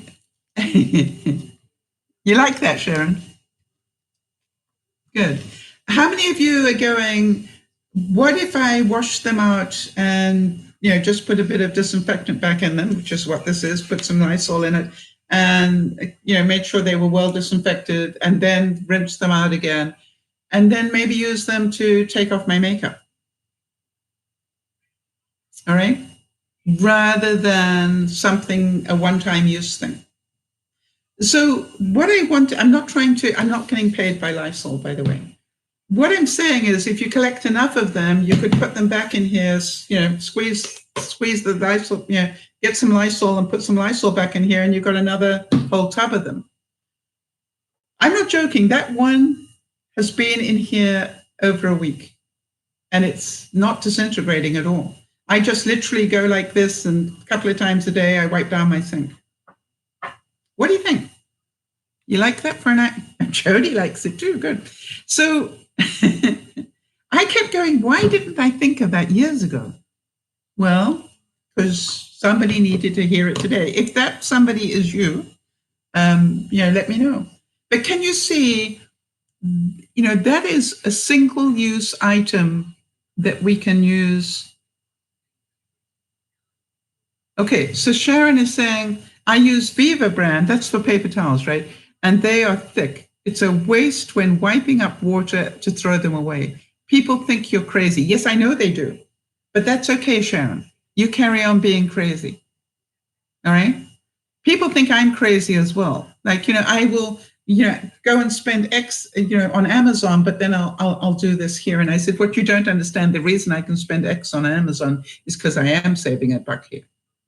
It's just like, hello, think about that. And I don't know about you, Sharon, but I feel better when I do this. I go, wow. And the other thing is, I have for probably 30, 40 years used face cloths instead of paper towels. All right? I literally will buy face cloths for my bathroom, and I will use the face cloths. And then when they start to go a bit dingy, they become my kitchen cloths, my paper towels in the kitchen. And then I buy new face cloths for my bathroom, right? And my beautiful face. I have done that. Yes, Jody reuses foil. I do as well.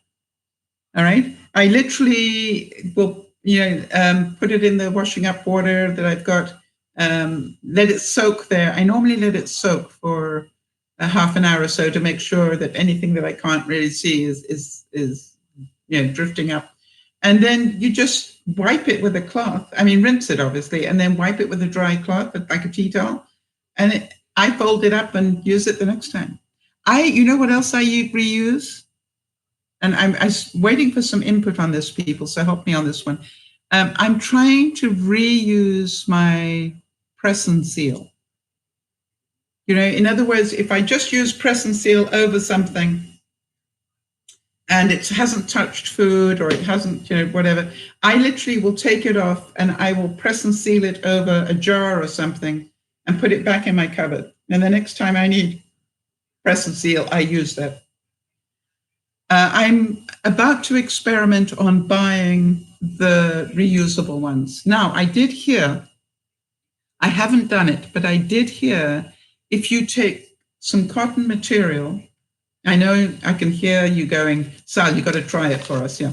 If you take some cotton material and just put some wax over it, wax shavings and wax paper, and then iron it onto the material, it'll actually create, I got to try it, Ray.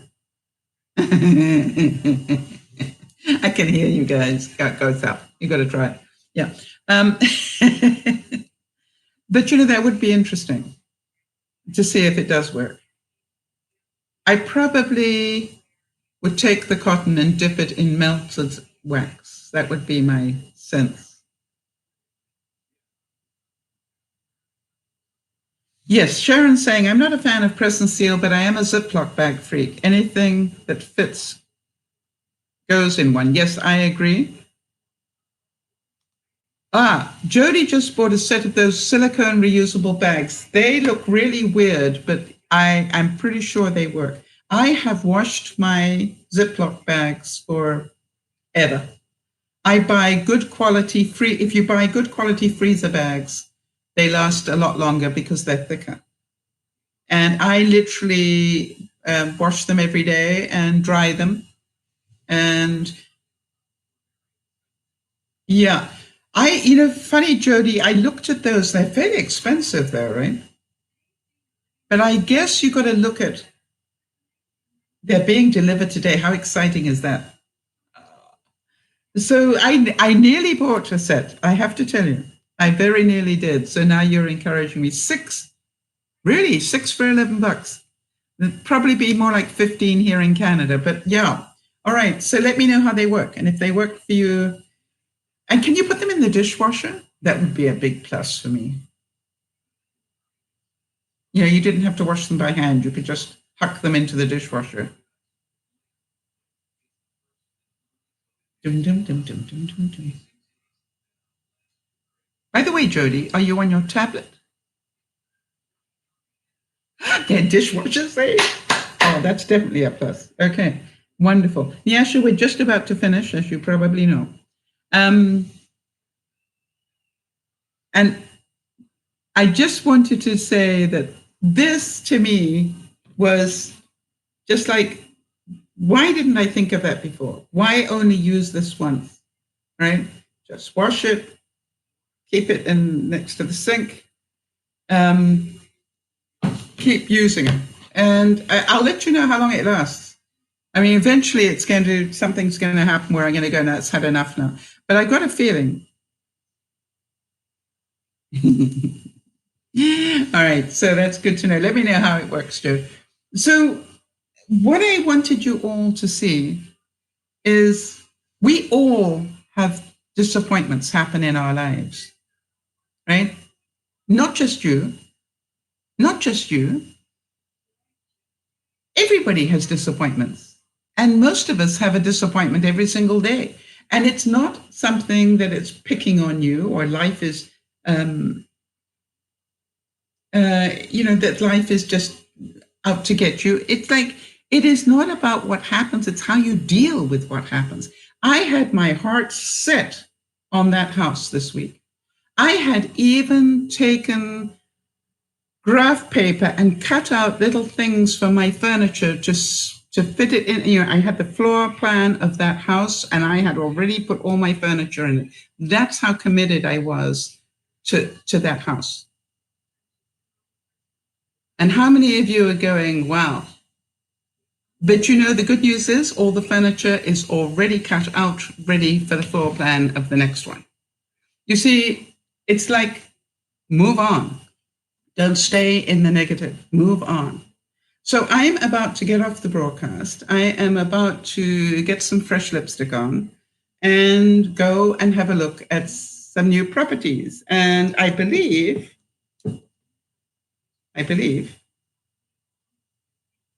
right?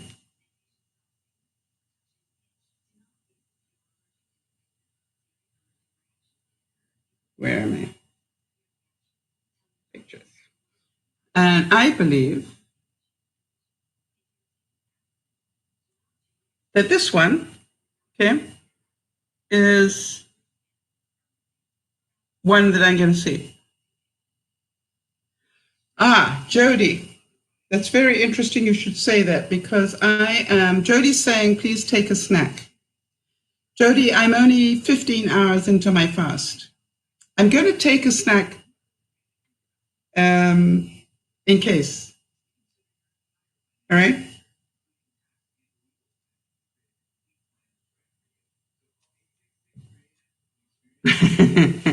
But I would prefer not to eat the snack. I still am trying to do the 18 hours. And, you know, I find that I can do it fairly well. The only time I can tell you when last time I made the choice to take a snack because I started to feel strange, right? I started to feel, I could feel almost the enzymes working in my stomach. And I thought, you know, and almost like a bile. And I'm going, no, I need to eat.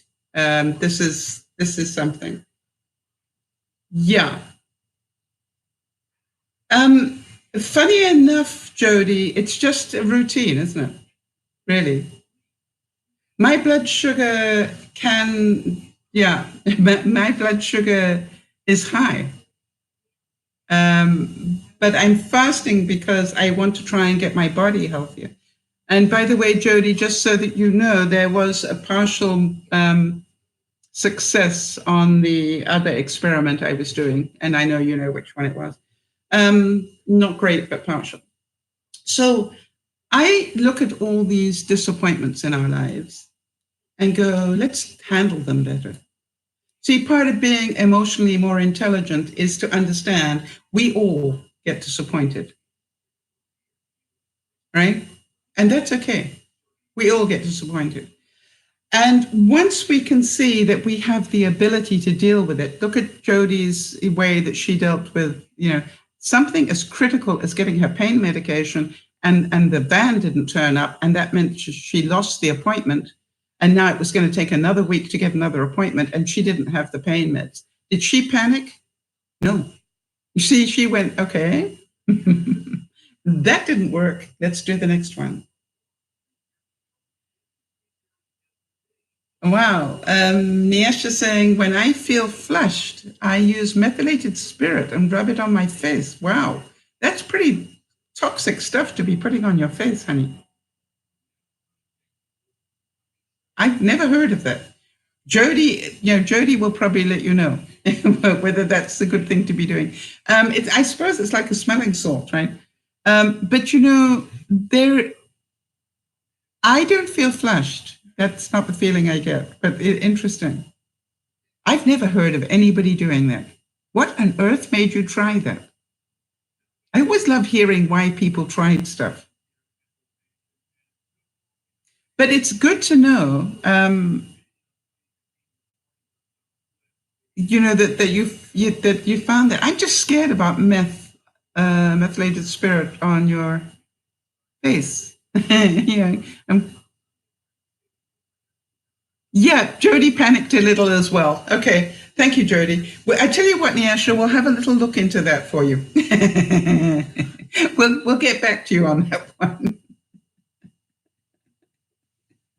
But I would, rather than put it on your face, maybe if you could put it on, if it works, and we're going to find out how dangerous it is for your lungs. But maybe put it on a cotton swab or a Kleenex or a face towel, and not on your face itself. I got to.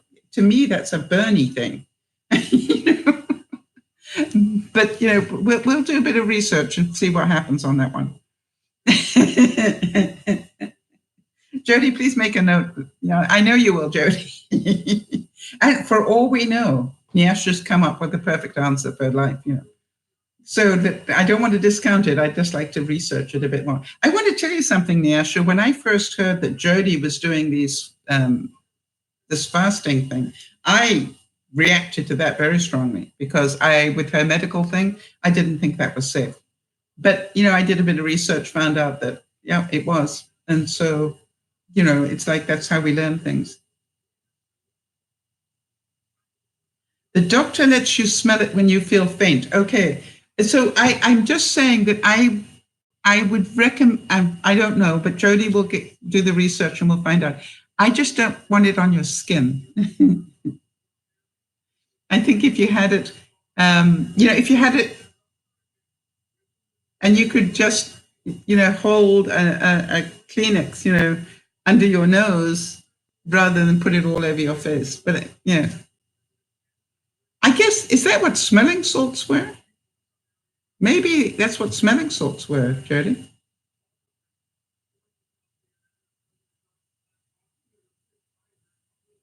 Yeah, we'll have to find out. Interesting stuff, Nyasha. I always love it when you do these things.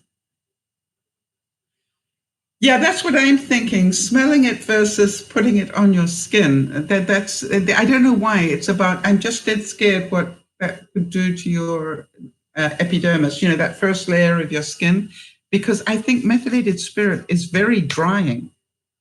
That's my sense. I got to go, but it's very drying. So you would have to be. It could be dangerous to your skin. Okay, we're gonna do a bit of research, and we'll all learn something from this, Nyasha. Thank you for mentioning it, though. It's awesome.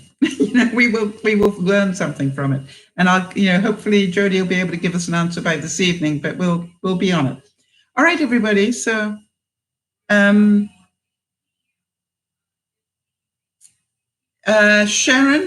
that I might not have time to do that until.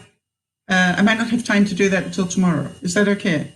Jody, if you'll remind me on the famous list, I will.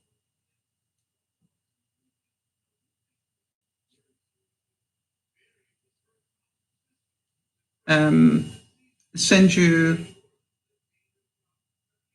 Okay, that's okay. All right. So it's just that I'm leaving here right now to go view houses, and then I'm going to be back just before the next broadcast. I might end up doing an even longer fast today, Jody, now that I think about it.